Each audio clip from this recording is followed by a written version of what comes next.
আসসালামু আলাইকুম নীলফামারীবাসী এবং রংপুরবাসী। আপনাদের সবাইকে অসংখ্য ধন্যবাদ, কারণ আপনারা আমাদের পাশে যেভাবে আছেন এজন্য কিন্তু আমরা সাহস পাইতেছি আমরা কাজ করে যাইতে।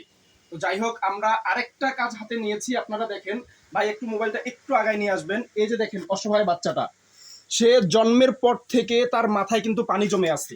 জন্মের পর থেকে ভাই, একটা শিশু বাচ্চার যখন একটু জ্বর হয়, আমাদের যাদের বাচ্চা আছে আমরা কিন্তু বুঝতে পারি ভাই। তো এই বাচ্চাটা জন্মের পর থেকে মাথায় পানি জমে আছে, অপারেশন করার পর থেকে এখন পর্যন্ত অনেক টাকা ব্যয় হয়ে গেছে। সো এখন তাদের যে মানে ওষুধপাতি যে ট্রিটমেন্ট চালাবে, এটা এখন তারা একেবারে স্টপ হয়ে গেছে, চালানোর মতো কোনো উপায় নাই।